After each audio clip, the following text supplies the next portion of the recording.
las 9 de la mañana exactamente, entramos en la segunda hora de cuenta regresiva y vamos a hablar de la protesta que empieza mañana de los docentes universitarios en todo el país, un paro por 72 horas, ¿sí? Miércoles, jueves y viernes, en reclamo de una deuda que es el aumento salarial.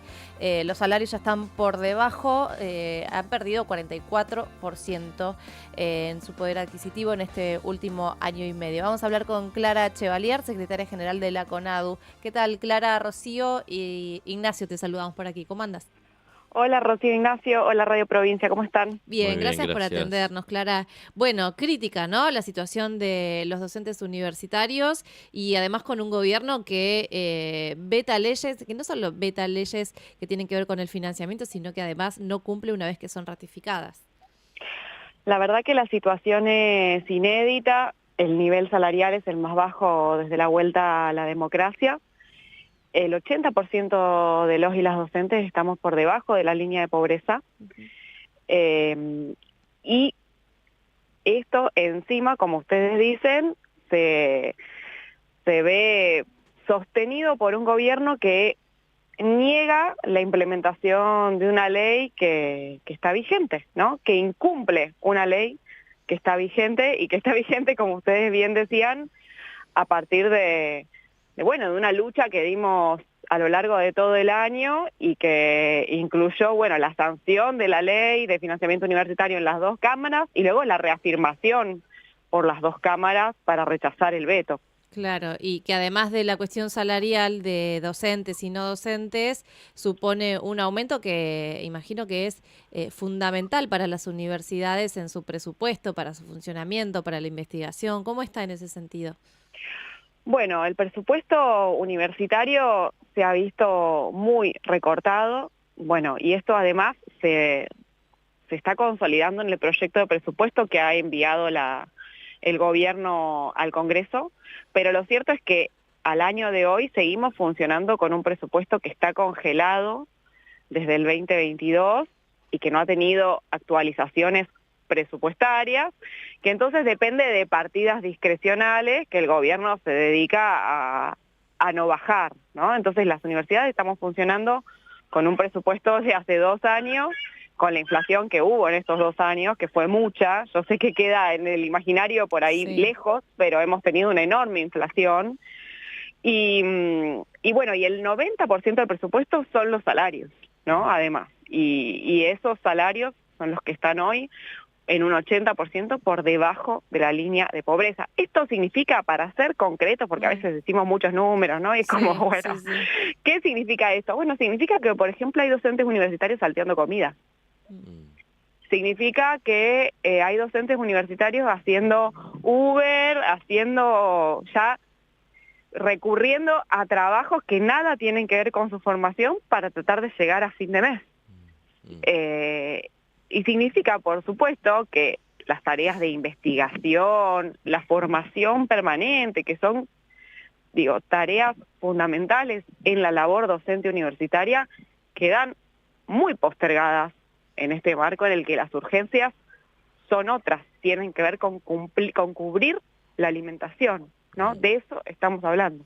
Ahora, Clara, entiendo que hay un contexto bastante desfavorable, una discusión que no se llega a profundizar y más el post-electoral, en donde muchas veces los temas empiezan a esfumarse, por lo menos de aquí a fin de año.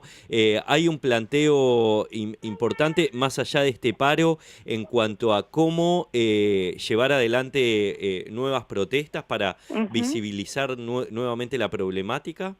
Mira, lo primero que tengo para decirte es que este paro de 72 horas, a esta altura del año, es el resultado de una consulta que se realizó en todo el país, y esa consulta arrojó resultados inesperados, ¿no? Para todos, con una contundencia abrumadora del posicionamiento de los docentes por la necesidad de hacer una medida tan fuerte como un paro de 72 horas. Insisto a esta altura del año, porque nosotros a esta altura del año estamos tomando parciales, recuperatorios, cerrando notas. Claro, siempre para las docentes es más imaginable las medidas más fuertes a los comienzos de los años y de los cuatrimestres que hacia el final, porque ahí estamos con un trabajo de sostenimiento de la trayectoria, de cierre de las notas, ¿no? Como que, bueno, es un trabajo ahí que siempre nos involucra mucho y momento en el que habitualmente preferimos no hacer medidas, ¿no? Estamos haciendo medidas porque la situación no da para más. Y esto quiere decir que el año que viene va a estar muy difícil el desarrollo del año. Ya en la consulta salió que los docentes están marcando que así no se puede sostener, porque hay algo que muchas veces decimos, ¿no? Con este nivel de recorte presupuestario y de recorte salarial, si las universidades están funcionando es por el enorme compromiso que están teniendo sus trabajadores, ¿no? Porque esto, la verdad que como trabajo, vuelvo a decir, resulta conveniente trabajar en Uber antes que dar clases en la universidad. Bueno, muchos ¿No? docentes han dejado, ¿no? Exacto. De dar clases, prefirieron dedicar a otra cosa porque claramente es una situación muy crítica. Exacto, porque es una situación en la que como trabajo no se sostiene, no sirve, Claro. no se puede pagar un alquiler con este trabajo.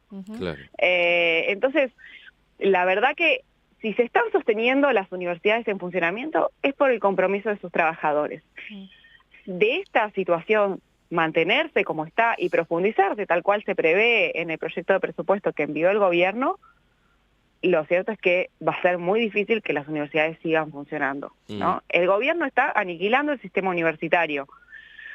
Se parece a una escena, ¿vieron la escena esa típica en la que, bueno, la olla se pone fría y se empieza a calentar Sí. con la rana adentro, ¿no? Sí. Esa es la escena en la que estamos, ¿no? Es una escena en la que la asfixia es progresiva, es gradual, hay docentes renunciando, esos cargos no se pueden cubrir porque son salarios que, digamos, para ningún trabajador de la salud, para ningún trabajador de la informática, de las ingenierías, resulta un salario posible, ¿viste? Sí.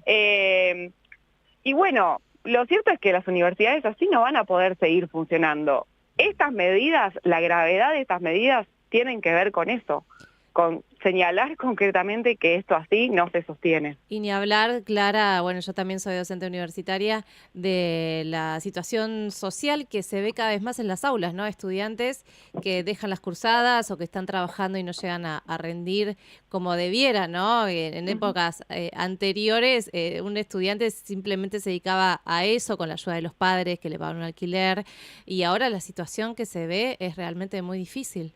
Exacto, así es. La verdad que vemos también cómo a lo largo del mes, ¿no? Ya desde el 15 del mes en adelante los estudiantes empiezan a faltar porque no tienen para el viaje, ¿no?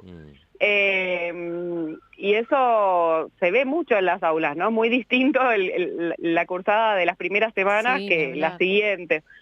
Bueno, esto es un dato concreto que también ataca a la universidad por todos los frentes, ¿no? Por eso digo, estamos en una situación de aniquilamiento planificado del sistema universitario argentino, una institución que es de las pocas instituciones en las que convivimos todas las clases sociales, en las que ocurre un acto de justicia social, como que un hijo de un trabajador pueda elegir una profesión, un trabajo distinto del de su familia de origen. Bueno, todo eso está siendo puesto en riesgo por un gobierno que insiste con que para la educación no hay plata. Si no hay plata para educación, ¿para qué hay en un proyecto de país? Y viendo este presente, Clara, ¿cómo te imaginás el 2026? Digo, viendo este presente, un paro de 72 horas, lo decías en cuanto a lo atípico que es a esta altura del año. ¿Cómo te imaginás febrero, marzo? ¿Qué pensás que puede llegar a pasar el año que viene si la cosa no cambia? Mira, la verdad que se viene eso, con un paro. Yo creo que el año no va a poder comenzar, ¿no? Esto es lo que yo te decía, el año va a ser muy difícil que comience con esta situación. Así que, bueno, eso es en principio lo que los docentes han dicho en la encuesta, y yo creo que esa es la situación a la que vamos. También sería importante, pienso, una gran manifestación como la que hubo a principios de año, ¿no? Donde se colmaron las calles en la ciudad de Buenos Aires, donde fue realmente contundente y el gobierno dio alguna señal mínima, ¿no? De que había sido, bueno, que le había entrado, digamos, el reclamo en el gobierno. Exacto, la verdad que sería importante que logremos construir una marcha inédita como la que venimos haciendo. Pero bueno, eso, hay que trabajar, hay que darnos un trabajo, y yo creo que a esta altura además es muy importante que esas marchas, esas actividades se den en articulación con todo el movimiento obrero, con toda la clase trabajadora, que es la que está siendo atacada por este gobierno, ¿no? Así que bueno, eso creo que el año que viene tendremos mucho trabajo también para rechazar la reforma laboral, también para analizar, ¿no? ¿Qué país plantea esta reforma y la reforma previsional, ¿no? Así que bueno, se viene, creo, un año que viene agitado, en el que la universidad va a tener que ser parte de una construcción de unidad para defender un proyecto de país en el que los trabajadores, las trabajadoras, tengamos un lugar. La última de mi parte, Clara, ¿qué pensás de las elecciones? Digo, ¿pensás que hubo una falta de empatía en la gente hacia diferentes sectores que se mostraron, bueno, en las calles durante todo el año, y que realmente en el plano electoral se vio, bueno, vamos a ponerle entre comillas, una victoria de un gobierno que postergó sectores realmente importantes para nuestra sociedad? ¿Cuál es el análisis que pudiste hacer postelectoral? Mirá, la verdad que para todos fue difícil ese resultado electoral, ¿no? Tomar nota de que bueno, de que había un sector importante de la población que todavía le da una chance a este proyecto de país, más allá de la insensibilidad que ha demostrado y de la crueldad, ¿no?, con la que ha insistido. Al mismo tiempo, creo que si bien se pudo oponer una unidad electoral, no se pudo poner enfrente un proyecto articulado, ¿no? Y que creo que tenemos una serie de discusiones y de construcciones por delante para hacer en relación a cuál es ese proyecto de país, a qué mirada de la sociedad vamos a contraponer a esta, ¿no? Y en eso creo que bueno, que el movimiento obrero tiene mucho para hacer, para justamente discutir una agenda que bueno, que pueda contener, que pueda convocar y que dé respuestas concretas, ¿no?, a la angustiante situación en la que están las familias, porque yo creo que el resultado electoral no niega la angustiante situación en la que está nuestra población, pero sí habla de que, bueno, de que no se le está encontrando una manera de abordar esa situación. No digo solo de hablarle, ¿viste? Sí. No me parece meramente un problema comunicacional a mí, me parece que hay también un problema político y que sobre eso tenemos mucho para hacer. Clara, te agradecemos un montón este tiempo con Radio Provincia y será hasta la próxima. Gracias a ustedes. Adiós. Hasta la próxima. Clara Chevalier, secretaria general de la CONADU, el gremio que nuclea a los docentes universitarios de todo el país. Mañana paro hasta el viernes, ¿sí? Es realmente muy crítica la situación salarial de los trabajadores de la universidad, también del presupuesto, y un panorama difícil porque, bueno, hubo una ley de financiamiento universitario aprobada por el Congreso, vetada por el presidente, ratificada por el Congreso y que no se cumple de todas maneras. 9 de la mañana, 14 minutos. Vamos a escuchar otra canción. Se viene India Bombay con Monstruo. Gracias por la sinceridad.